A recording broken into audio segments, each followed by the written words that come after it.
Hai.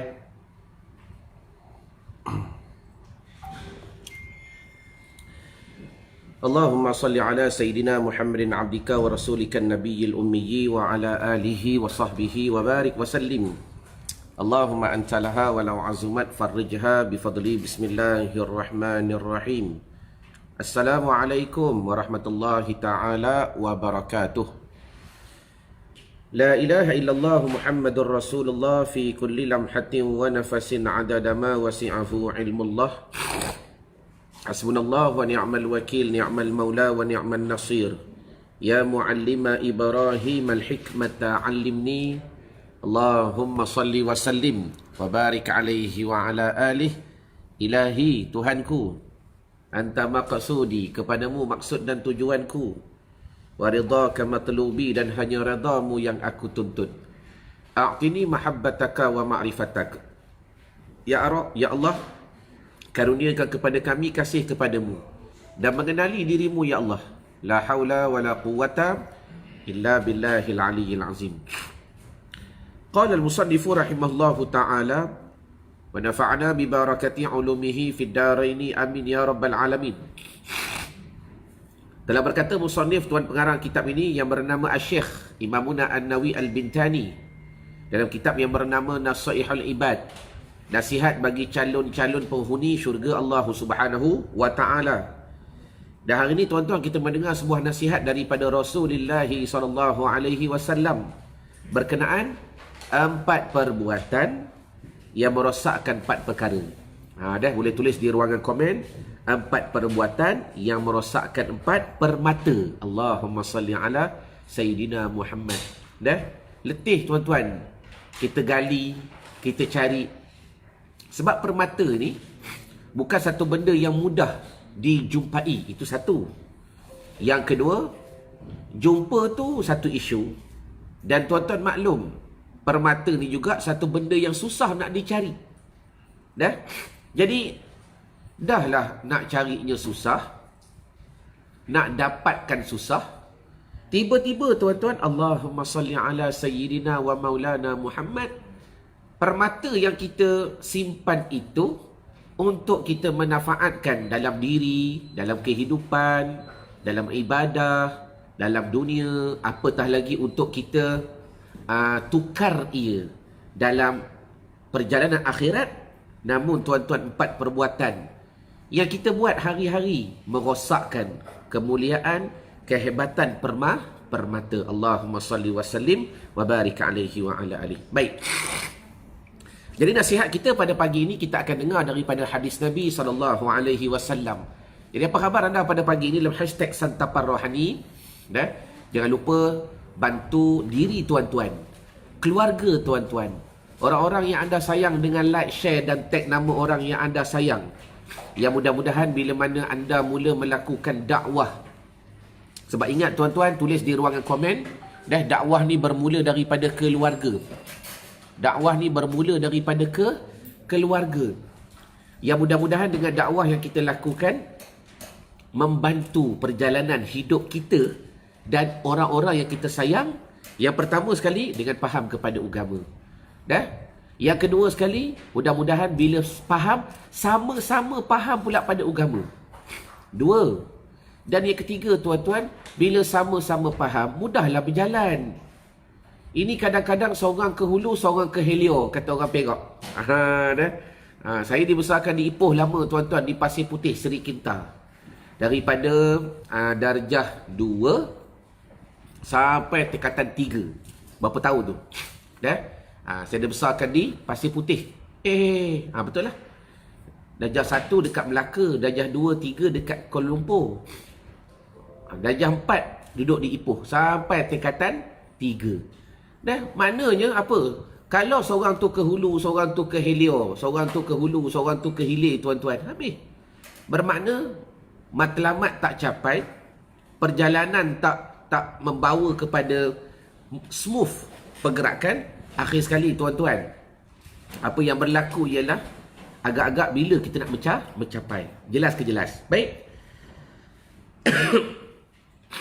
Qala an-nabiy sallallahu alaihi wasallam, arba'atu jawahira fi jismi bani adama yuziluha arba'atu asya'a. Artinya apa? 4 macam perkara. Arba'atu jawahira, 4 macam permata yang terdapat pada tubuh anak Adam. Ni.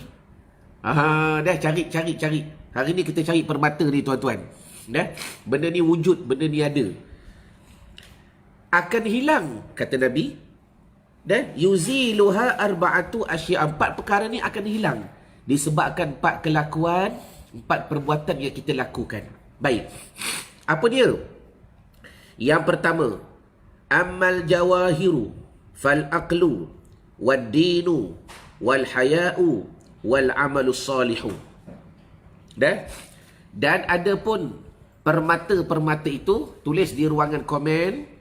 Sementara tuan-tuan like dan share dan tag nama orang yang anda sayang. Dan ada pun permata-permata itu, pertama adalah akal. Satu. Pertama adalah akal.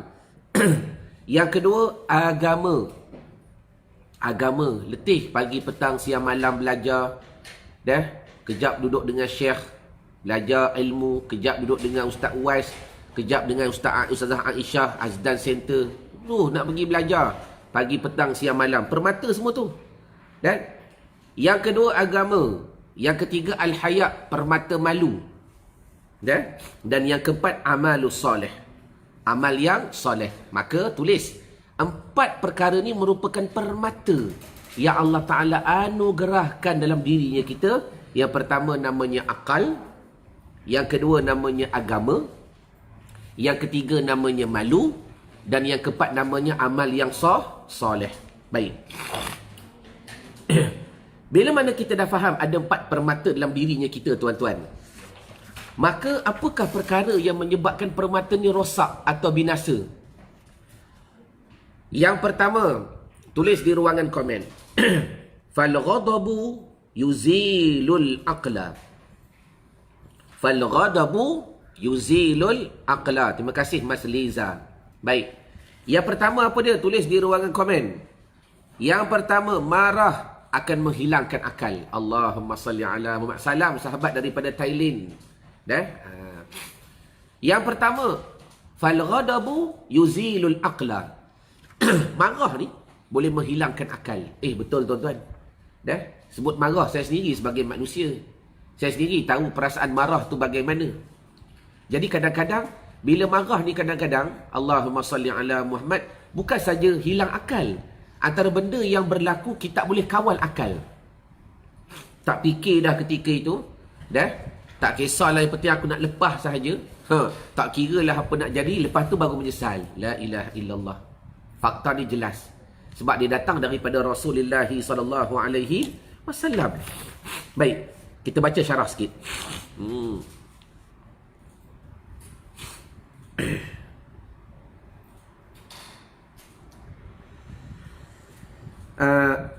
Empat perhiasan yang ada pada watak manusia berharga akan hilang sifat-sifat yang tercela.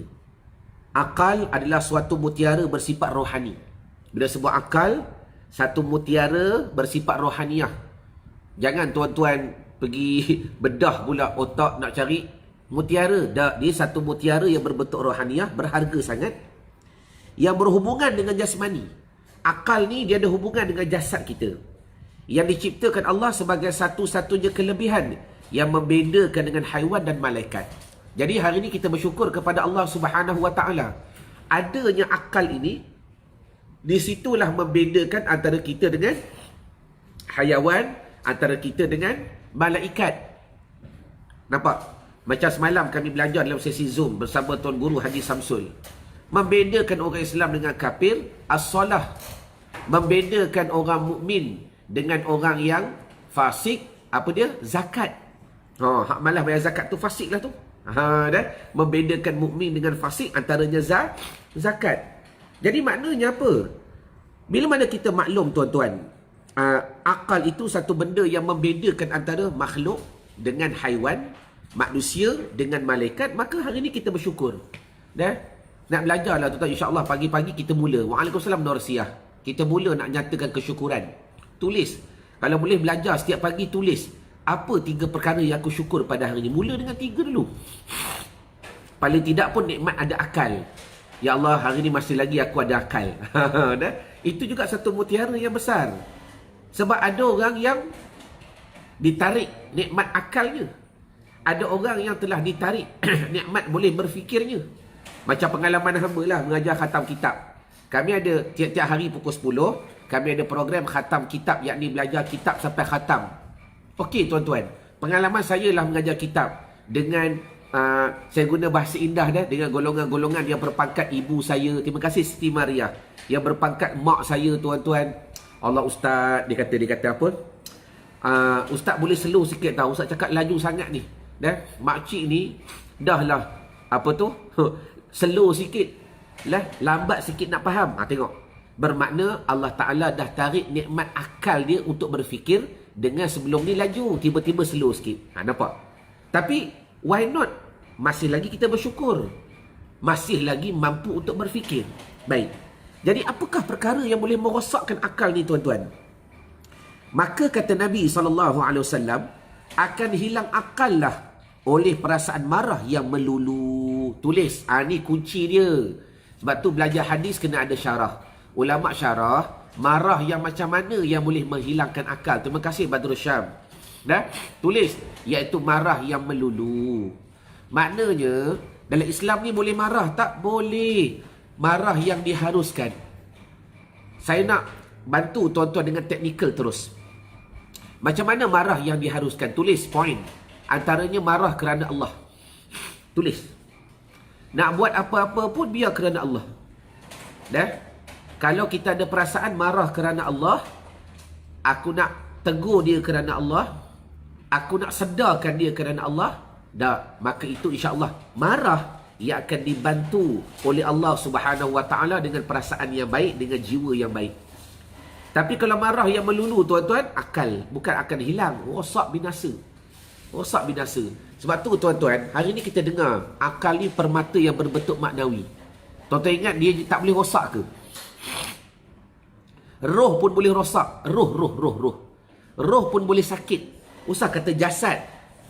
Kan bila orang pukul kita, pung, nampak bengkak. Kan? Nampak bengkak. Bermakna jasad boleh sakit. Tuan-tuan, siapa yang tak pernah tahu? Roh kita ni pun boleh sakit. Roh kita ni pun boleh cedera. Roh kita ni pun boleh kurus, gemuk. Afwan. Alhamdulillah. Jadi maknanya, bila roh kita ni tuan-tuan, satu benda yang bersifat bentuk maknawi, dia bukan maknawi, roh ni benda ada. Tapi bila kita tak faham cara nak menjaga dia tuan-tuan, ni kata ni, benda itu benda yang boleh sakit. Jadi maknanya apa? Memandangkan betapa bahayanya marah ini. Kita dengar syarah tuan-tuan. Dalam perceraian suami isteri pun tidak akan sah apabila talak dijatuhkan ketika dalam keadaan marah. Tengok. Nak cerita bahana marah ni tuan-tuan. Kalau kes perceraian suami isteri, dia tak akan sah apabila talak dijatuhkan ketika marah. Tengah marah, diangkat. Begitu juga seseorang yang hakim tidak sah menjatuhkan suatu hukuman apabila dia dalam keadaan marah. Ini fiqah. Seseorang hakim nak jatuhkan hukuman, kalau dalam keadaan dia marah tuan-tuan, maka tidak sah hukuman itu dijatuhkan. 2. Justru itu, dalam satu hadis yang lain disebut bahawa ketika salah satu as-sahabah meminta tausiah ataupun nasihat kepada Rasulullah SAW, maka dijawabnya, jangan marah. Ya Rasulullah, nak nasihat lagi? Nabi sebut kali kedua, jangan marah. Ya Allah, ya Rasulullah, bagilah aku nasihat lagi. Nabi sebut kali ketiga, jangan marah. Maknanya dalam satu situasi, Nabi pun pernah mengajar sahabat, waktu diminta nasihat, Nabi kata, jangan marah. Itu je, jangan marah. Maknanya tuan-tuan, tulis, ini juga sunnah Nabi. Kalau orang minta nasihat, kita boleh bagi. Kau ni tak ada nasihat lain ke? Tak, Nabi ajar begitu. Tak salah marah-marah sangat. Jangan marah. Jangan marah. Jelas ke jelas? Allahumma salli ala Sayyidina Muhammad. Baik. Okey. Kepada yang bertanya, dia begini. Tengok ketika itu waras ke tidak. Sebab kan bicara akal. Sekarang ni bicara akal. Antara benda yang boleh menghilangkan akal, fokus kepada yang tu dulu. Bermakna bila dia terlampau marah, tuan-tuan, bila dia terlampau marah, maka dia dah lost, akal dia hilang. Dah? Bila akal dia hilang, kadang-kadang dia buat benda yang melulu. Tapi itu perbahasan yang perlu kita, betul. Soalan yang sahabat tadi betul. Antara persoalan yang perlu kita dalami lagi, yang perlu kita fahamkan dengan hukum fiqh dan sebagainya. Ada? Cuma hamba bila baca kitab, wabil adab, kita kena memahami huraian yang hendak dimaksudkan. Baik. Tapi walau bagaimanapun saya faham maksud dia. Kalau kita kaji hukum fikih, talak ni benda yang sengaja ke tak sengaja ke dia boleh jatuh. Dia boleh jatuh. Betul? Yang tu betul. Ya? Sahabat bertanya itu betul. Cuma sekarang ni fokus kita pada bicara tasawuf. Sebab tu saya suka membawa pendekatan kepada tuan-tuan. Apa yang kita bahas setiap pagi itu penting. Kalau kita tak faham metodologi ilmu, sekarang ni bicara akal. Dia bukan fokus kepada fiqh itu. Kalau fokus kepada fiqh, maka perlu kita fahami daripada sudut fiqhnya pula bagaimana. Ini cerita akal. Sambung. Maka suatu hari bila seorang sahabat minta nasihat, Nabi cakap 3 kali. Jangan marah. Allah juga menifatkan bagi orang yang berjaya mengawal marah dan memaafkan orang lain sebagai salah satu sifat taqwa yang akan memberi syurga yang telah disediakan. Allah Ta'ala berfirman, A'udzubillahi minasyaitonirrajim. Wasari'u ila maghfiratin min rabbikum wa jannatin 'arduha as-samawati wal ard. U'iddat lil muttaqin.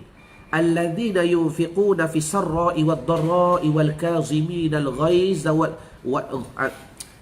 Alladzina yunfiquna fi sarra'i wad dharra'i wal kazimina al ghaiz wal 'afina 'anil nas wallahu yuhibbul muhsinin.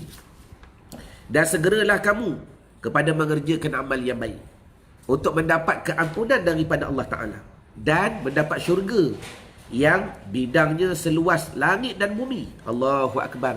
Baru tanah dia, tuan-tuan, yang disediakan bagi orang-orang yang bertakwa. Siapa dia? Allah Ta'ala sediakan untuk tuan-tuan lah. Amin, untuk kita.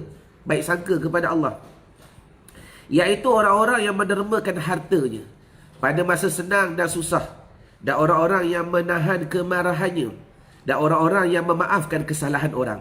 Dan ingatlah, Allah Subhanahu Wa Ta'ala itu mengasihi orang-orang yang berbuat perkara yang baik. Ali Imran ayat yang ke-134. Maknanya janji Allah Ta'ala tu jelas. Bila sebut janji Allah ni, tuan-tuan, ni antara modul yang kami baru belajar baru dalam program Nak Baki Solat. Setiap kali nak baki solat, alhamdulillah, modulnya berbeza, walaupun kefahamannya kita nak bawa kepada satu kefahaman yang tepat. Baru ni dalam program NBS, saya pun terkejut bila mana saya baca kitab-kitab para ulama. Maknanya kita pun jahil. Saya pun jahil, tuan-tuan. Kalau tuan-tuan merasa jahil, saya merasa lagi jahil. Bila kita kaji kitab ulama, banyak lagi ilmu yang kadang-kadang kita tak gali. Dan baru ni, tuan-tuan, siapa nak tahu? Yang masuk NBS dia dah belajar lah, Tuan Haji Yusof, kan? Yang tak join program hari Sabtu baru ni, minggu lepas, bila mana kita kaji berkenaan adab-adab sebelum daripada solat. Bila kita belajar kesempurnaan solat, yang kita fikir benda dalam solat sahaja. Allahumma salli wa sallim wa barik alaihi wa alaikumussalam Rusdi Muttalib. Tetapi pada waktu yang sama, tuan-tuan, solat itu bermula daripada wuduk, bermula daripada azan. Yang bestnya, dalam kitab yang saya ambil dan saya masukkan notanya dalam PDF NBS baru-baru ni, Waalaikumsalam Noreha, ulama sebut apa dipanggil adab azan. Apa dipanggil antara adab-adab azan? Siapa nak tahu? Mudah-mudahan tuan-tuan dapat ilmu pada hari ini.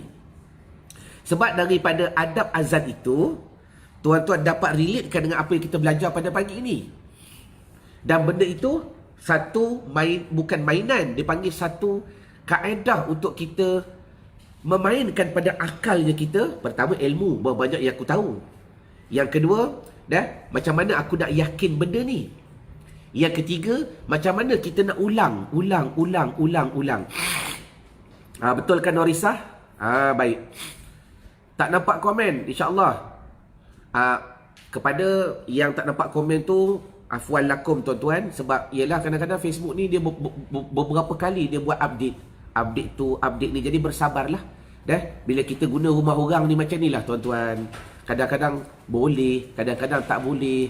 Kadang-kadang ada setengah orang dia bagi masuk tandah dia, ada setengah orang dia tak bagi. La ilaha illallah. Baik, tak apalah, dah rumah orang. Facebook ni rumah orang, kita sabar je lah. Yang penting selagi mana kita dapat ilmu, kita gunakan ia sebaiknya. Baik, sambung. Baik, apakah antaranya adab-adab azan? Ada 3. Adab azan ni ada 3. Saya cerita nombor 3 saja. Antaranya apa? Mengetahui akan janji-janji Allah. Terima kasih Hasna Manja. Mengetahui dan meyakini akan janji-janji Allah. Maknanya bila kita dengar azan tu, yang pertama dalam kitab tu kata apa? Ada adab sebelum solat. Kalau untuk masalah azan, pertama sekali tengok matahari. Waktu dah masuk ke belum ni? Contoh. Yang nombor 3 tu apa? Tulis di ruangan komen. Tulis. Iaitu berfikir dan meyakinkan berkenaan janji-janji Tuhan. Boleh jadi ilmu baru bagi tuan-tuan. Yang dah masuk NBS, dia orang dah dengar awal dah. Tuan-tuan pun tak apalah. Tuan-tuan dapat juga sekurang-kurangnya apa yang kami belajar baru-baru ni. Bila dengar je azan, antara adab yang perlu ada pada akal, apa dia? Meyakini janji-janji Tuhan. Berfikir dan yakin. Kalau nak berfikir, pertama kena, of course kena ada ilmu. Macam mana tu nak fikir berkenaan janji kalau tak ada ilmu? Betul ke betul? Contohnya apa dia? Apakah kelebihan solat di awal waktu? Begini. Bermakna kita ada ilmu, dan dengan ilmu itu kita boleh berfikir, Allah Ta'ala janjikan begini untuk solat di awal waktu. Kan ada janji tadi? Ada janji. Maka, tuan-tuan, sebagai manusia, kita akan menagih janji. Itu adab, tak ada masalah. Bukan kita memaksa, itu adab. Dah Tuhan janji kan? Apa lagi? Antara kelebihan-kelebihan solat di awal waktu. Banyak, nak cerita banyak. Kalau saya sebut hari ni tuan-tuan, lama-lama mengaji tak habis. Santapan rohani kita entah ke mana. Bukan dah jadi rohani dah, jadi sengsara. Allahumma salli ala Sayyidina wa maulana Muhammad. Jadi kesimpulannya yang tuan-tuan boleh belajar ialah, cuba fikirkan berapa banyak ilmu yang aku tahu berkenaan janji Tuhan, berkenaan waktu. Cuba fikir hari ni. Tu dia panggil ajak berfikir ni. Gunakan otak untuk benda baik. Berapa hadis, berapa maklumat, berapa fakta, berapa kitab, berapa buku. Sekurang-kurangnya kita nak cuba gunakan otak kita ini yang Allah Ta'ala telah anugerahkan untuk kita fikir. Berapa ya yang aku tahu maklumat berkenaan kelebihan tentang janji Allah dalam masalah azan. Itu satu, dalam masalah azan. Nampak? Maknanya kalau tuan-tuan tak tahu, cari ilmu. Tu sahaja. Attend program. Kita ada program NBS free. Kalau tuan-tuan rasa PKP ni tuan-tuan tak mampu bayar, tuan-tuan dah tak ada alasan, sebab kami dah sediakan program percuma untuk tuan-tuan. Yang tu masuklah dah belajar. Setiap hari Sabtu kami run NBS percuma. InsyaAllah banyak ilmu yang tuan akan dapat. Nanti admin kami akan masukkan easy.la/NBS free. Daftar. Itu supaya saya nak bagi faham, kalau tuan-tuan tak belajar, simple saja. Tuan-tuan tak ada ilmu. Betul ke betul? Allahumma salli ala Sayyidina wa maulana Muhammad. Sambung. Jadi, bila akal mula berfikir, ya Allah, seronoknya. Bila fikir janji Allah. Alah macam kita lah, tuan-tuan. Ada setengah orang ni, contoh kalau macam orang sing-sing, kalau kita belajar Stephen. Orang sing-sing ni dia banyak guna otak belah kanan di bawah. Orang sing-sing ni, jangan berjanji dengan dia. Ni contoh, jangan berjanji apa-apa, jangan. Dia akan ungkit tuan-tuan sampai lubang cacing dia cari. Memang perangai dia, simptom dia jenis macam tu. Memang jenis orang begitu. Kalau berjanji je, dia boleh ingat benda tu. Selagi tak dapatlah, Allahumma salli ala Sayyidina wa maulana Muhammad. Itu baru makhluk dengan makhluk. Tuan-tuan, janji Allah Ta'ala ni benar. berbeza dengan janji makhluk. Janji Allah Ta'ala ni khalis, berbeza dengan janji makhluk yang palsu. Kadang-kadang, tak semua. Cuma saya nak bagi faham, belajarlah. Hidupkan akal, hidupkan minda. Dan sebab itulah tuan-tuan, cerita hidupkan akal, hidupkan minda ni, Allah, seronok malam tadi. Siapa yang seronok malam tadi bersama Dr. Samsul, cuba tulis kejap dekat ruangan komen. Banyakkan kita belajar malam tadi. Saya rasa antara benda yang paling best yang pada malam tadi kita nak belajar, saya nak buka sedikit kepada tuan-tuan yang berada pada sesi live pada pagi ini untuk saya bantu tuan-tuan. Dah, cuba tulis kejap siapa yang berasa best bersama dalam sesi live pada malam tadi. Dah, di grup NBS Jun kita belajar mengenai tauhid dan akidah. Terima kasih Nurul Nadia. Siapa lagi? Antara benda yang saya saya bukan kata terkejut. Saya rasa saya bukan kata letih saya nak sampaikan kepada masyarakat. Tapi yang saya rasa penting masyarakat perlu ambil tahu, tuan-tuan, apa yang kita belajar malam tadi, yang kita dengar alam malakut, alam jabarut, alam roh, dan kita belajar lagi masalah syirik khafi dan sebagainya. Tuan Guru Haji Samsul kata apa? Itu semua fardu ain. Dah, agak-agak siapa yang terduduk malam tadi? Agak-agak siapa yang terduduk malam tadi? Allahumma salli ala Muhammad. Tak payah sembang lah. Kita nak, ustaz, ni cerita fanak, cerita bakok, cerita muraqabah, cerita muhasabah. Ini semua ilmu tinggi-tinggi. Tuan-tuan, tengok malam tadi Dr. Samsul kata apa? Dah, yang kita belajar ni baru fardu ain. Terima kasih Nur Lili. Nampak? Siapa yang malam tadi 3-4 kali kena zaz. Baru fardu ain. Maknanya hari ni kita menyesal sungguh. La ilaha illallah. Bila sebut fardu ain, sepatutnya benda ni kena selesai, akil balik dulu. Nampak? Tengok Haslina kata, semalam bila kata ilmu tasawuf tu pun fardu ain. Betul. Maknanya bila baru landasan fardu ain, tuan-tuan, sebenarnya bila sebut fardu ain ni, cuba jawab sekejap dekat ruangan komen. Tuan Haji Mansur, siapa yang tak dapat tengok? Sebab biasalah sekarang ni kan Facebook tengah menggila. Jadi kami masuk satu video tu, tiba-tiba dia block juga. Tak apa, kami ada simpanan, kami akan masukkan balik. Dah, malam ni kami akan buat relive balik. Malam ni kami akan buat relive balik untuk tuan-tuan yang nak tengok lah. Nak tengok di grup NBS, kami akan buat relive balik. Boleh ke boleh? Cuma nak cerita tuan-tuan, la ilaha illallah. Sembang bab alam roh, alam malakut, alam jabarut. Semalam saya tengok Dr. Samsul, dia cerita bab alam roh tu pun saya, kalau boleh keluar air liur nak keluar tuan-tuan. Kita pun tak anjuk. Cara dia susun tu cantik. Lepas tu dia kata apa? Yang buat zaz pada hati tu, ini bukan sembah hakikat. Ini ilmu fardu ain. Siapa itu pelanting semalam? Farah. Ini ilmu fardu ain. Ilmu fardu ain. Jadi hari ni kalau fardu ain tuan-tuan, fikirkan. Sepatutnya bila kena selesai? Sepatut daripada awal dah selesai dah benda ni. Allahu Akbar. Tapi tak apalah. Cuma masih lagi belum terlambat. Terima kasih Nur Siang. Masih lagi belum terlambat untuk tuan-tuan belajar. Masih lagi belum terlambat untuk tuan-tuan duduk balik dekat atas track yang betul. Kadang-kadang biasalah ujian, kita nak pergi ke Melaka, tiba-tiba marilah sekejap dekat Seremban ada kenduri ni, kita pun kona. Ya ibu, tak apa, Ibu Ramlah, insya-Allah malam ni kami akan cuba relivekan lagi sekali. Kami akan relivekan. Jadi mana-mana yang tak tengok, jelas ke jelas. Allahu Akbar. Terima kasih. Sama juga pagi ni, apa yang kita run dalam NBS, tuan-tuan kena faham satu saja. Tuan-tuan, saya cuba nak bantu tuan-tuan dalam ilmu NBS.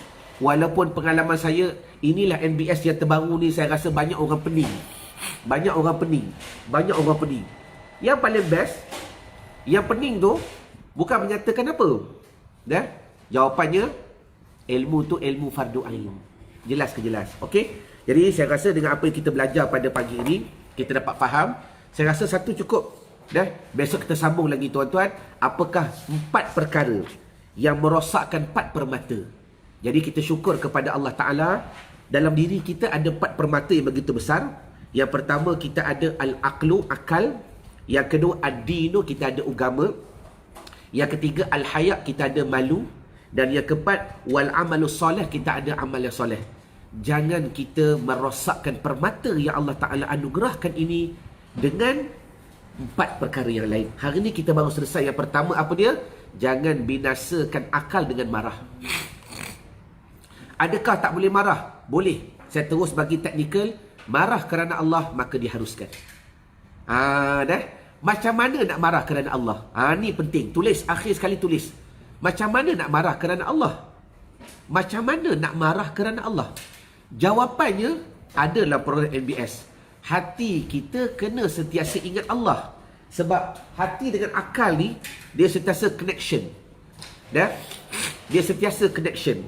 Jadi, kalau hati sentiasa ingat Allah, tuan-tuan, sebab akal ni, dia darah dalam akal sentiasa akan berpusing. Dekat, ni dah ilmu dalam ni. Sepatutnya ilmu ni ilmu ICS, tapi lah saya bagi sikit je. Sebab pukul 10 saya nak kelas khatam kitab, tuan-tuan. Dah? Akal ni, tuan-tuan kena faham, dalam otak kita semua ada darah. Semua ni darah daging. Darah ni, semua badan kita, darah tu akan berpusing dekat jantung. Lepas tu pergi balik dekat otak. Betul? Saya bagi contoh mudah. Darah dekat otak tu, dia akan berjalan. Maka jantunglah tempat filter dia, tuan-tuan. Maka bila hati sentiasa ingat Allah, ni proses yang kami belajar dalam program nak baiki solat. Macam mana kita nak develop benda ni, nak bina hubungan itu. Bila hati itu ingat Allah, maka darah tu akan difilter. Bila darah tu difilter, maka darah yang keluar itu akan membawa yang dikatakan kalimah Allah. Maka dia pergi ke otak balik. Maka bila nak marah, Allah.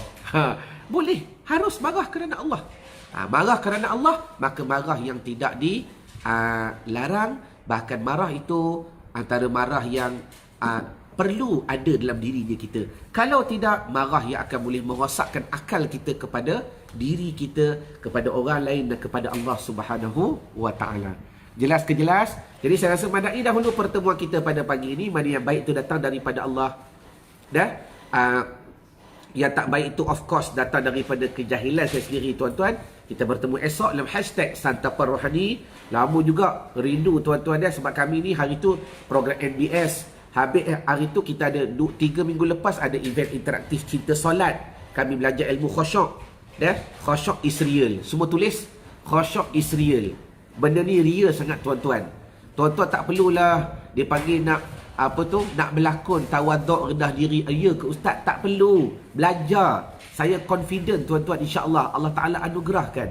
Lepas tu habis ICS, kita ada coaching. Habis coaching, ni pula ada run program NBS. Habis NBS, kita ada pula sambungan coaching. Hari ni alhamdulillah saya dapat bersama dengan tuan-tuan kembali dalam program hashtag Santapan Rohani. Jadi khusyuk is real, khusyuk is real, khusyuk is real. Kalau tuan-tuan nak belajar ilmu ni, bermula dengan program nak baki solat percuma dahulu. Ambil yang percuma dulu, tuan-tuan, supaya tuan-tuan tengok macam mana kami run program, kami belajar, kami ajar dengan kepahaman yang tepat dan padat untuk kalian belajar. Ma'assalamah wa'alaikum. Assalamualaikum warahmatullahi wabarakatuh. Wallahu a'lam.